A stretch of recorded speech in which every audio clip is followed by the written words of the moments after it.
গিরি তাই না, যদি মিছিলটা দিতে কিরম হইতো, হই হই রই রই আমেরিকা গেল কই, নাকি? এই মুহূর্তে আমেরিকার কিন্তু আরেকটা শত্রু হচ্ছে যারা বাংলাদেশ আওয়ামী লীগের বিভিন্ন সেক্টরে আছেন। তবে যাক, আমাদের আলোচনা অন্যদিকে। আজকে সেই আমেরিকাকে যে ধাওয়া দিছে, এই যে সাহস, সকালবেলা কইছে নি যুক্তরাজ্য কিন্তু ডরাই গেছে, কয় না ইতানের লোকে লাগিয়া পারা যাইতো না, কারণ কি তা মাথার ভিতরে একটা রক্ত উঠতে রয়েছে, কথায় কথায় শাহাদাত বরণ করালাম।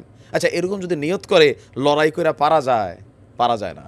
দর্শক, সাহসের সামনে অনেকটা ভীত হয়েছে মার্কিন যুক্তরাষ্ট্রের শক্তিশালী জাহাজগুলা। গতকালকের আগে মানে গত পরশুদিন ইঙ্গো মার্কিন বাহিনীর একটা হামলা হয়েছিল আমাদের ইয়েমেনের বীরদের উপরে। তো বীররা বলছিল এতদিন যে ইসরায়েলের সাথে সম্পর্ক নাই, এরকম লেখা যেই জাহাজে লোহিত সাগর দিয়ে যাব আমরা ছাড় দেওয়া দেবো। কিন্তু গত পরশুদিনের হামলার পর, আমি যখন নিউজ করছি প্রায় 24 ঘন্টা প্লাস, এই হামলার পর বীররা আবার মাইন্ড চেঞ্জ করছে, কোনো মাপ নাই। আমেরিকা আর যুক্তরাজ্য জাহাজ দেখলে উড়াই দেম, আমরা মইরা যাই, কোনো সমস্যা নাই। এই সেন্সে যখন একটা জাতি হাঁটে তাহলে বুঝতে হবে ভয় আপনাকে পেতেই হবে। ইয়েমেনের বীরদের হামলার ভয়ে লোহিত সাগরের বাব এল মানদেব প্রণালী থেকে উল্টা ফিরে চলে গেছে যুক্তরাষ্ট্রের পতাকাবাহী দুটি মালবাহী জাহাজ। ব্রিটিশ সংবাদ মাধ্যম দ্য গার্ডিয়ান বলছে যে আদেন উপসাগর থেকে লোহিত সাগরের প্রবেশদ্বার বাবেল মানদেব প্রণালী দিয়ে জাহাজ দুটিকে পাহারা দিয়ে নিয়ে যাচ্ছিল যুক্তরাষ্ট্রের নৌবাহিনীর একটি যুদ্ধজাহাজ। তখন কাছাকাছি একটি জায়গায় বিস্ফোরণ হয়। বোঝেন নাই? মানে আমেরিকার নৌবাহিনী কইছে আমরা আসি, তোমরা আসো। তো জাহাজ মালিক কোম্পানি যারা, তারা কইছে ঠিক আছে যাও।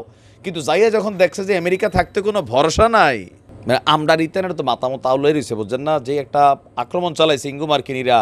তো সামনে যখন সমুদ্রের মধ্যে পটাশ করে পানির নিচে একটা ঠুস করে ফুটছে, জাহাজওয়ালারা ডরাই গেছে।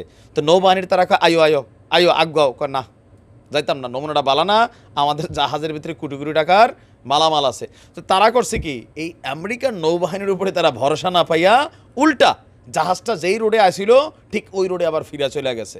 এটা হচ্ছে পাওয়ার।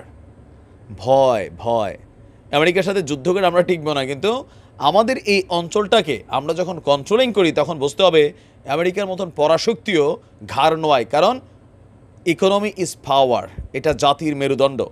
বার্তা সংস্থা রয়টার্স বলছে দুটি জাহাজই পরিচালনা করছে মারেস্কের যুক্তরাষ্ট্রের সহযোগী প্রতিষ্ঠানগুলো।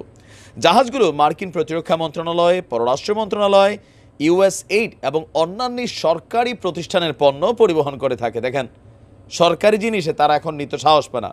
এ ব্যাপারে মারেস্ক এক বিবৃতিতে বলছে সমুদ্রে চলার সময় দুটি জাহাজের কাছাকাছি জায়গায় বেশ কিছু বিস্ফোরণ দেখতে পায় এবং যুক্তরাষ্ট্রের নৌবাহিনীর যে যুদ্ধ জাহাজটি মালবাহী জাহাজগুলোকে পাহারা দিয়ে নিচ্ছিল সেই জাহাজটার মধ্যেও কিন্তু হামলা হয়েছে। আর ওই জাহাজটা বেশ কয়েকটি ক্ষেপণাস্ত্র অথবা ড্রোন তারা প্রতিহত করছে। জাহাজ এবং ক্রু কেউই আর ক্ষতিগ্রস্ত হয়নি। নৌবাহিনীর পাহারায় জাহাজগুলো আবারও আদেন উপসাগরে ফিরে আসে। তার মানে ওই রুটটা এখন আর ব্যবহারের জন্য সুযোগ নেই। আর লোহিত সাগরে এই খেলা বীরদের যেটা শুরু হয়েছে সেটাকে দমানোর জন্য অনেক চেষ্টা করছে যুক্তরাজ্য তো নতি স্বীকার করছে। খুব শীঘ্রই দেখবেন আমেরিকাও বলবে ইনশাআল্লাহ, অথবা একটা মধ্যপ্রাচ্যের যুদ্ধ তৈরি হবে। আর বীরদেরকে কন্ট্রোলের জন্য নতুন এক পদ্ধতিও নিচ্ছে আমেরিকা। পরের ভিডিওতে বলছি। ভালো থাকুন, আসসালামু আলাইকুম।